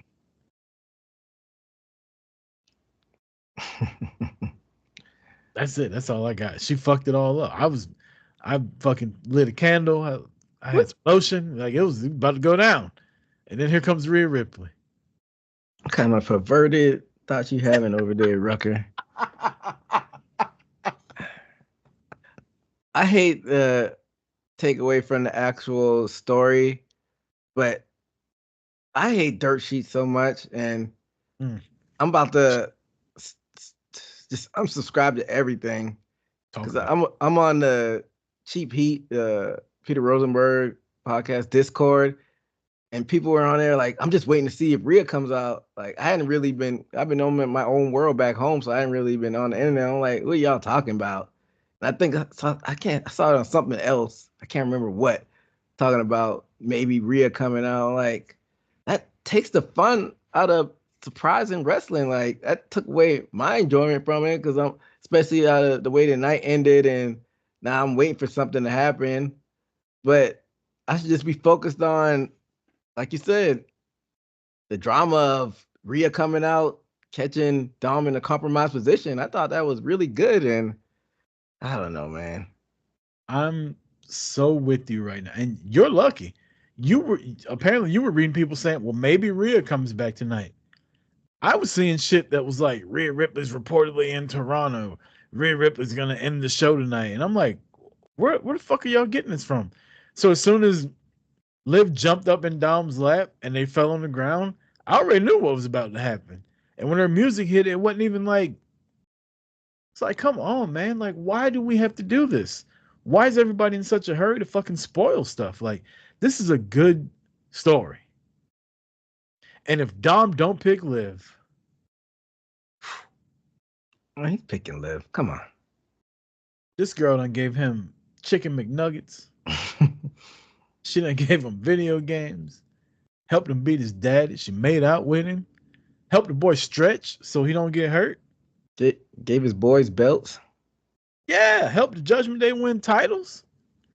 What did Rhea Ripley do for Dom? Said boss him around and beat him up. Had that man showing up at his family's holiday party fighting his daddy. Just fight in the ring. Liv said, have some decorum. Just beat him in the ring. You ain't gotta show up at your family's house. We can show up and be polite. Yeah. He's definitely picking Liv. Not to mention. All right. All right, now. We were doing so well. I'm trying. Like Dom, I'm fighting for my life over here. Like your boy, the jailbird said, "I'm fighting for my life." What Carlito said ain't the only thing that's hard. He said that. I missed that. People were talking about it. I'm like, what did he say? Carlito, you dirty dog, you. That's cool. WWE's doing a really good job also with their social media stuff. I don't know if you've seen the video or not, but after Liv ran away, she was watching what Dom and Rhea were doing in the ring, where Dom tried to go in for a hug and Rhea walked off, and Liv turns around and she just got the most shit-eating grin on her face. Like, they're doing a really good job with this story, going above and beyond what they probably have to. You think with how fickle the fans are, this might backfire with Rhea being like a straight up baby face? Because that's all the allure of like one of those tweeners like Rhea, even though she doesn't like chase the hug, but with her chasing the hug and Liv being such like a harlot and conniving, you think the fans might side with Liv? I mean, we all like women like Liv, right? Hot, troublemaker, your family warns her about. That's what everything Rhea was supposed to be, but she wasn't. Kind of, I guess so, but I don't know. I mean, if I'm Dom, I'm like, storyline wise, why the fuck you talking to Priest on the phone? You ain't called me in fucking 3 months. You watching what Liv's doing with me. You're watching me out here fighting this woman off. You hate her. She hates you. I don't even talk to you. How you calling Damian Priest on the phone and let him know you coming back? I don't know if you saw this one, EJ. Damian Priest was watching the whole thing with Rhea coming back. He's back there laughing. Talking about really? I can't remember what he said exactly, but something like you reap what you sow or some shit like that. All right. That must have been on social media. Yeah. He's watching the monitor. So I'm trying to figure out how the fuck Priest know you coming back and don't nobody else in Judgment Day. If I'm Finn and JD, I'm mad. Oh, you only talking to Priest now? Because he's the world champion? We world tag team champions. Yeah, I think Dom is such a heat magnet though. Once he does side, just in case people get on me, you don't know what's gonna happen. But if he does side with Liv, I think she'll take some of that heat too. But I don't know. Like you said, it's a lot of moving variables in this. how do you see this shaking out? You think Finn and JD go with Dom and Liv, and Rhea and Damien do their own thing? I don't really see how this is gonna shake out, I which would is a good love thing. I would love it if Finn and JD and Carlito went with Dom and Liv Hmm. and they were the heels. But I've seen a lot of stuff online like where people were screenshotting certain stuff, like video proof of, Finn Balor, where he's been during all this. And they're like, Finn orchestrated the whole thing. It's gonna be Finn and Liv that are gonna come together and like turn on everybody. I wouldn't. I don't think I would like that. I just think Dom is just a heel right now. Can you see Dom being a babyface at this point? I guess if he goes with Rhea, yeah, I don't know. I like Dom as a heel. The best baby faces are the biggest heels, and vice versa. But it's And but how go could ahead. he not be a baby face right now? Like the guy, he's doing nothing wrong. He's trying to be as loyal to mommy as he can, and come on, he's got Liv Morgan all on him, and he's fighting her off every chance he gets. How are people booing this guy? He's trying to be a good dude. When 99.9% of people, even if it was filmed on TV, would have gave in to Liv Morgan a long time ago, and Dom hasn't. That's true, but he still gets booed out of the building every time he picks up a mic. But like you said, there's something going on with Finn that they still hadn't, tied the loose ends where him doing some sneaky shit. So I can see that happening as well. Finn Balor and Liv Morgan gonna be making out like fucking Trish Stratus and Christian at the end of WrestleMania. What was that? WrestleMania, whatever, where Christian was fighting Jericho. Jericho was in love with Trish, and Trish turned on him, and then her and Christian made out at the top of the ramp. He You wasn't. brought you brought that up before. I've never seen that. Yeah, they was making out hard. Like I think that might be how Trish got pregnant. Just that make out. Hey, two Canadians, eh? The motherfuckers are going at it. Hey, shout out to them though. Yeah. Um. Damn, EJ, we're going an hour and a half almost. We hadn't even got the power rankings or street clothes wrestler of the week. Yeah, man, we could run through those. Street clothes wrestler of the week, EJ, who you got? A street clothes wrestler of the week. I'm gonna go with who am I gonna go with now that I think about it? Because I might want to rethink this. Thinking back to SmackDown, Raw, NXT, Collision. Man, I might have to go with Phil, CM Punk. From wearing a t-shirt? Hey, cause I was gonna go with Seth, but I can't go with Seth. That'd be like his fourth time winning. So go with CM Punk. He kept it simple with his CM Punk shirt. His terrible looking. He have jeans on. You Sweats. know, Sweats. he had his sweats on. So I just gotta go with the common man, cause sometimes we gotta go out there and bum it a little bit. So go with CM Punk. Um, I will say this: CM Punk's looking in real good shape. Yeah, Looking a looks little. can be deceiving. You He's can looking a barely little breathe on bigger that man. than from what I remember. Like he's looking more muscular than I think he's ever looked. Hey, I'm not a CM Punk hater like a lot of people out there because he's polarizing, of course. Either you love him or you hate him, but the man is brittle. So he may look in good shape, but I don't trust him being able to string along a good 3 month run in the ring. They need to use him sparingly. I'm gonna go with Mercedes Monet. Ooh, Yeah, I almost went with Britt Baker.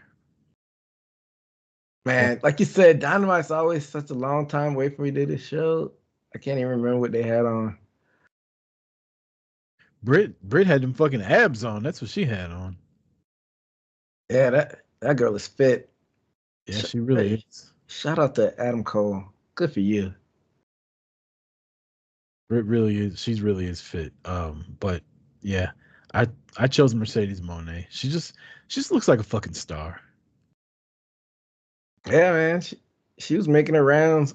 We probably talked about how she was at the Celtics game. She was on Hot 97, carrying around the belt. So hey, stay the course. Keep putting your stars out there and try to do things outside of wrestling. And if you build it, they will come.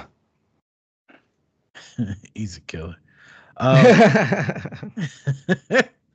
Power rankings. Yes, sir. My number 5. Your new NXT champion. All Ego Ethan Page. I only put him at number 5, even though he's a new champion, because he literally fell into it. Literally.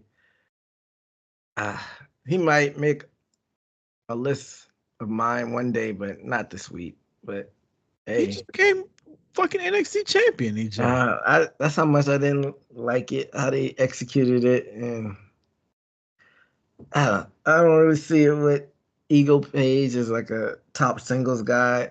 Like I said, I always see him as a tag team guy. Even with your boy Scorpio Sky, that was a pretty solid tag team. Scorpio Sky reposted him winning the title. Oh yeah, Scorpio Sky, you talk about a motherfucker putting on muscle. I don't know if you've been paying attention to him on social media, but he gained about 15 pounds of muscle. it's a good thing. Did the Bucks see this post? They should find his ass for that. The hell? I don't care if y'all were a tag team. Yeah, Yeah. definitely warrants a fine. Nigga just out here posting the competition. Yeah. But yeah, shout out to Scorpio Sky. He cut those weird promos like a week or two so back and they kind of fell off. So that's one thing that's kind of fell through the cracks. But we all know how he gets down, former TNT champion. So hopefully we see him back in the ring soon. Hopefully. My number 4. No, my number 5. I gotta skip my number 5. She's now in the finals of the women's tournament. Your girl, Mariah May. Hey, she's been a fan favorite online. A lot of people love her online as well. And she's been the perfect protege so far with Tony Storm. So it's going to be interesting to see if / when the friendship explodes. So I'm here for it. Number 4 was the mystery person in the tournament? They had a wild card. That's what they labeled it, wild card. Your boy Hangman Adam Page returning with an attitude. Beat your boy Jeff Jarrett. I mean, he must be doing something right. It's the first time I've ever heard Jeff Jarrett get any type of cheers. And I remember him back in the late 90s. He's always been a heel from what I can remember. He was getting some cheers, and then he doubled back and beat Jay White in a collision, and he's in your finals now. So I got Hangman number 4. Hangman's my number 4 too, but I want to talk about something real quick. What's that? Really don't like the influence that celebrity podcasters have. Conrad Wilson, Willie Ray on Busted Open. These niggas really fixed their mouth to say Jeff Jarrett should have won this tournament. Boy, don't nobody give a fuck about Jeff Jarrett. It's 2024. They said that? Mad about it too. Conrad Thompson tweeting out, fuck this. The same shit he did when Cody gave his shot over to The Rock. These motherfuckers on Busted Open. I've had my issues with Busted Open, but lately I've enjoyed listening to Busted Open. They went on this whole thing about how the story could be so great if Jeff Jarrett would win, and he's Owen's friend, and blah blah. Nobody gives a fuck about Jeff Jarrett. Hey, the biggest show of AEW's year, you're gonna put Jeff Jarrett in the fucking main event? Stop this shit. Stop it right now. I ain't trying to hear that. Oh, we're in the wrestling business and you guys don't know what you're talking about. You don't know anything about draw. Shut the fuck up. I don't know about drawing money, but you know what I do know? I know I'm not paying money to see Jeff Jarrett fucking wrestle. I can promise you that shit. Whatever they're smoking, I need some of that. Come on. I got a drug test. Hey, come on now. So you sure they're not saying he should have won the match or the whole tournament? Bro, Bully Ray went on this fucking. He's been talking about this shit for a week and a half about why Jarrett should have won. And then they tried to tell me that Jeff Jarrett told such a great story in that match against Hangman Page. They tripping, man. They just saying things just so they could get a reaction online. And what world in the year of our Lord 2024 should Jeff Jarrett be headlining 50, 60,000? How many ever tickets they sold over there? I get it. He was Owen's friend, but this story came out of nowhere. It's like it's a story they've been building for months to end or anything. Like they It's get a a nigga good. at the supermarket in Ottawa somewhere that was probably friends with Owen. Should he fucking main event All In too? Yeah, exactly. Yeah, that's like I don't know. They're way off the mark with this. People were complaining about Jeff Jarrett being like the Triple H of TNA 20 years ago. If he would have shoehorned himself into All In, that would just smell too fishy. I don't get their sentiment on that one. I don't I even like the motherfuckers the enforcer of the finals. Like he lost. Get out of here. He ran in the match with Jay White and Hangman. Like beat it, dude. You lost. Jeff Jarrett's a fucking cockroach pro wrestling. He is, and I mean, I'm not gonna discount what he's done in the business because he's always been a polarizing figure. I thought he could, in his prime, he could go in the ring. It's just he's always been seems like he's been like a not as bad of a mark as Bret Hart, but one of those guys who wants to put the title on himself his whole career, which was kind of lame. I will say this. If you ever meet Jeff Jarrett is one of the nicest fucking wrestlers you will ever meet if you meet him. So it almost made me feel bad the couple times that I have met him that I don't like him so much. He's like one of the nicest fucking people. But I don't give a fuck about Jeff Jarrett. I don't want to see Jeff Jarrett in the main event. Well, if he's a nice person, man, what don't you like about him then? I watch wrestling. I don't watch wrestling for nice people. I watch wrestling to be entertained. I don't give a fuck if you're nice to me when I meet you. There's people that have been shitty to me that I've met that I still cheer for. Jordan Grace. My number 4 is also your number 4, Adam Hangman Page. 2 big wins this week. One big win and 1 win versus Jeff Jarrett. Advances to the finals this past week. My number 3, your new Miss Money in the Bank. Toodles. Tiffany Stratton. Hey, I can't argue with that. When do you think she's gonna cash in? Right after Nia Jax loses at SummerSlam and beats the fuck out of Bayley. You think Nia's gonna lose? Mm-hmm. I think she's gonna lose to a roll up, but Nia's gonna beat the fuck out of Bayley the whole match, so Bayley's gonna be injured, and Tiffy time is gonna happen in 1 month. Do they? So when Tiffany first got, well, before we get to that, that was your number 3. Yes, sir. My number 3 finally got a win over his goddamn deadbeat dad, Dirty Dominic Mysterio. I think they probably should have saved this for a PLE, maybe even a Mania, but I don't know. Maybe they have the bigger picture of it, but they did it on a Raw. But I still got to give him props for beating his dad. It was a tag team match, had him in 1-on-1, so they could still like have that aspect still out there that he hadn't beaten him 1-on-1. But yeah, Dirty Dom, number 3. My number 2 was your number 3, Tiffany Stratton. So I want to circle back to the point I was talking about before I talked about Dirty Dom. So when she first came in, remember how she was at Elimination Chamber? How the fans were cheering her and whatnot? Mm-hmm. And as Mania season, she was off of Mania, and like the fanfare died around her a little bit, but she was getting a big pop in Canada over this past weekend of people that were for her. Maybe it's just an international thing because Elimination Chamber is in Australia or whatnot. So like, what are they doing with her character wise? Because it, it seems like people have been traditionally in their roles under this new era WWE. So are they just gonna roll her out and hope she gets cheered after cashing in Bailey, or is she gonna be a true heel? I just feel like her character is like in this weird gray area right now. Well, after she won, she had a run in with Trish Stratus in Canada and talk shit to Trish. So she's still playing the heel role. People are just liking her and cheering for her.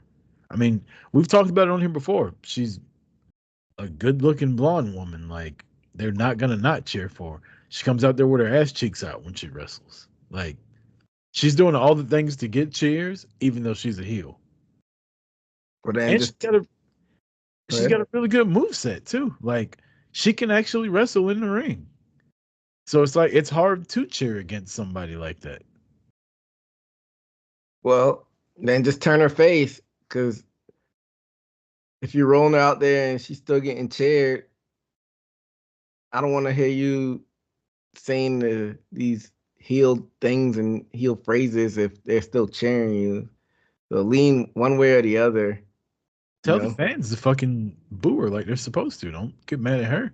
If she's being a heel and they're still cheering her, What do you mean tell the fans? We all know how fans work. I mean, Dom gets booed. yeah, it's because he was with Rhea. Liv's still getting booed. Is she though? I feel like Yes, she Liv's is. probably more popular now than she ever was. She's not getting cheered though. I feel like fans still out there booing her, I don't. chanting "mommy." We'd have to. We'd have to fact check that. I feel like Liv is more popular now than she's ever been. Like, I feel like Liv's personality was always kind of forced. Like, the way she would walk to the ring was always real flirty, and she always had this flirty attitude, but it didn't go with what they were trying to do with her. But now this is like the perfect role for her, like home wrecking fucking harlot, like you called her earlier. She is very popular, especially on social media. But fans are still basically traditionally she's a heel, and the fans are booing her in the arena. Like you said, online isn't real perception. You know how it always is. As far as we've talked about that before. And I'm just curious, like in this Liv versus Rhea beef, how could people side with Rhea? Rhea turned on Liv and put her out. Liv's just coming back for her revenge tour. I mean, you make all the sense in the world, but it's wrestling fans. It's I stupid. don't get it. She turned on her partner and fucking injured her. Yeah, you got a good memory. I can't even remember that they were partners. I Yeah, know they were this. a fucking tag team. And Rhea fucking turned on her and put Liv out of action for fucking months. Like, I think Liv was gone for like 7 months or something like that. Was this pre-Judgment Day or after Rhea was in the Judgment Day? It was pre-Judgment Day. They were told. Damn, you got a good memory. For some reason, I thought all her main roster she was face until she joined the Judgment Day. So damn. She was a face when her and Liv were fucking tag team partners. And she turned on Liv and then joined the Judgment Day. Oh, okay. So it happened basically back to back. Yeah, That she makes turned on sense. Liv and put her out, and then she debuted as the Judgment Day. Okay. Yeah, you got good points. In a world that makes sense, then it's the Rhea that's the dick, not Liv. Yeah, Liv's fucking doing what she should be doing right now. She's the fucking what's the nigga's name in Karate Kid? That everybody says the real. Johnny Lawrence. Yeah, she's the Johnny Lawrence in this fucking store. Hey, you make good point there. My number two would be I don't want to put Sami Zayn on here. I'm gonna go with Mariah May. She got 2 wins this week also. Now, albeit on Rampage and I'm sorry, on the pre-show and on Collision, which nobody watches. But you know, 2 girls, 4 tits in a dream. Can't compete with that. And my number one, your new tribal chief. He pinned Cody Rhodes clean as a whistle. Solo Sikoa. And presumably, I guess that's going to be your title match at SummerSlam. Mm-hmm.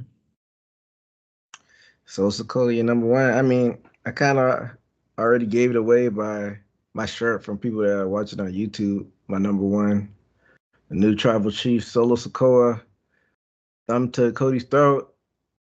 And hey, that was a little bit unpredictable because when we did the predictions, I said, KO eating that pin. And it was Cody that ate the pin. So, I mean, I kind of said, does Cody take the pin by Solo, though? I'd have to go back and listen to what was said exactly, but I thought I threw that out there. But you do have a Bloodline shirt on, EJ, but it was the original Bloodline.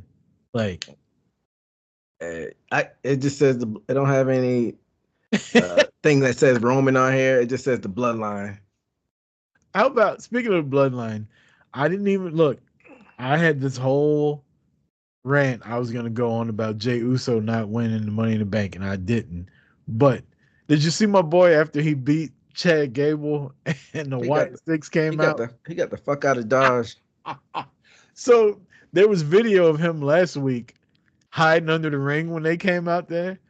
So they did the little press conference for Money in the Bank. I think it was Friday before SmackDown, and Chad Gable was like, "Speaking of the Wyatts, where were you at last week when they came out there and jumped me?" And Jay was like, hiding under the ring? You should have did that. So I don't want no smoke with the Wyatts. And as soon as they came out, that boy did one yeet and took off running. Yeah, and it's funny for now, but it gotta, they can't make him like a whole bitch on the long term. At some point, he's got to fight back. Fight back? They not even fucking with him right now. He just, look, EJ, we two black dudes. If we somewhere and the lights go out and a bunch of smoke comes out and some white girl comes crawling through a fucking TV screen, are you staying and fighting, EJ, or are we meeting at fucking Quick Trip? My black ass is gone. I ain't sticking around for that shit. Exactly. Samoans are kind of black. Yeah, black adjacent. But before we get out of here, speaking of the Wyatt, am I in the minority now? I mean, you've always had the sentiment, but I was in the Discord for Cheap Heat, and they have thousands of people in there.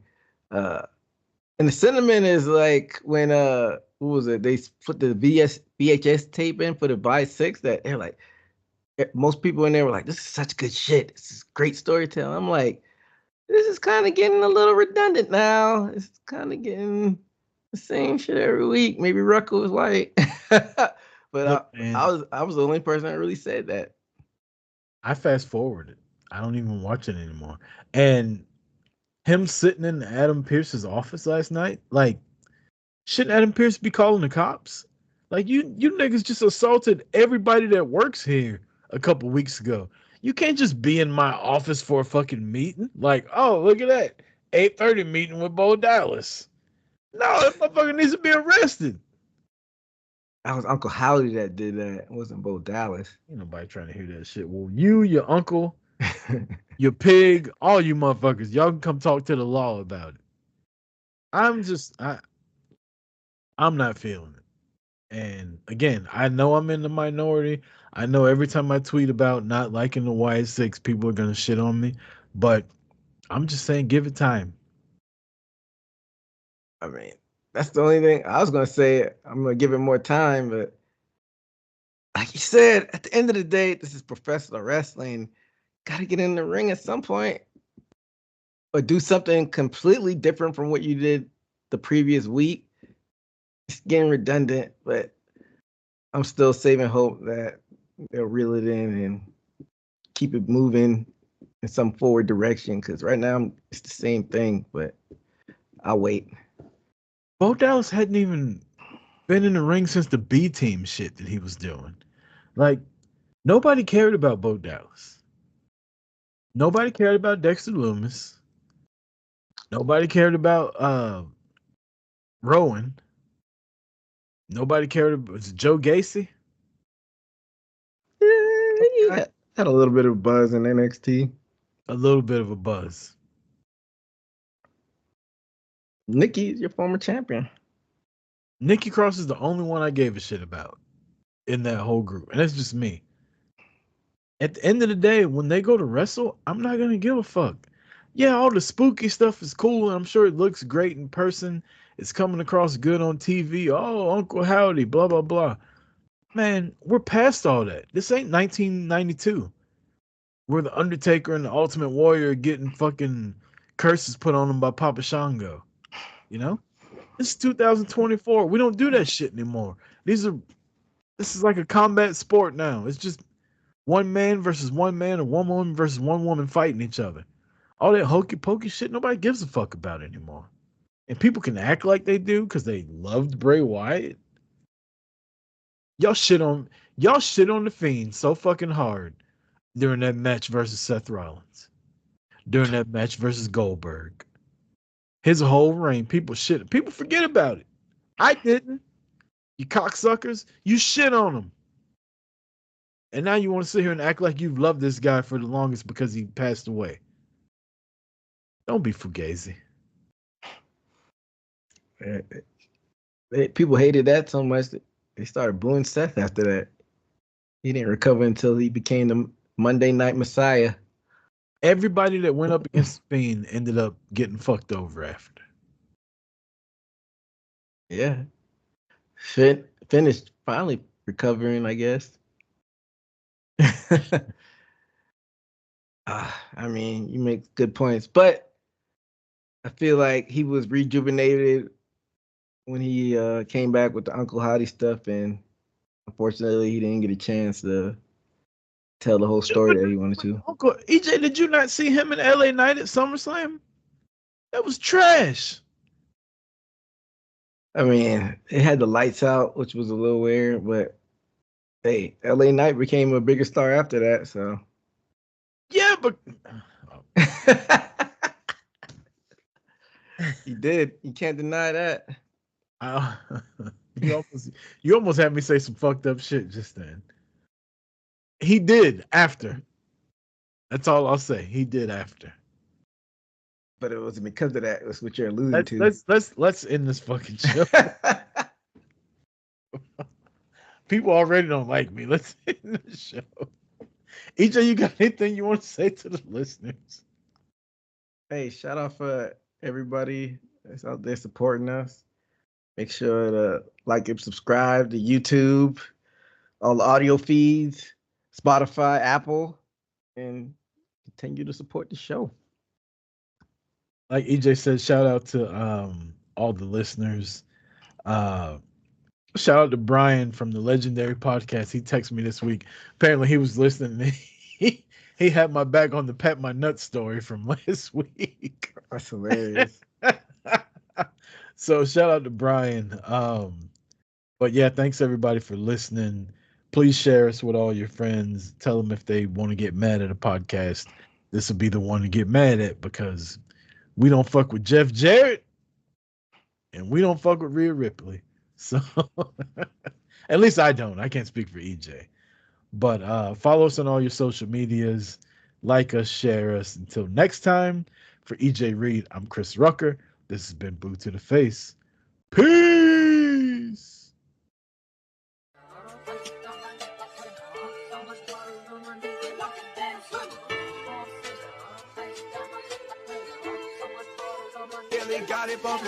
Leg drop, boot to the face, we won't fold. Quick to put a dude in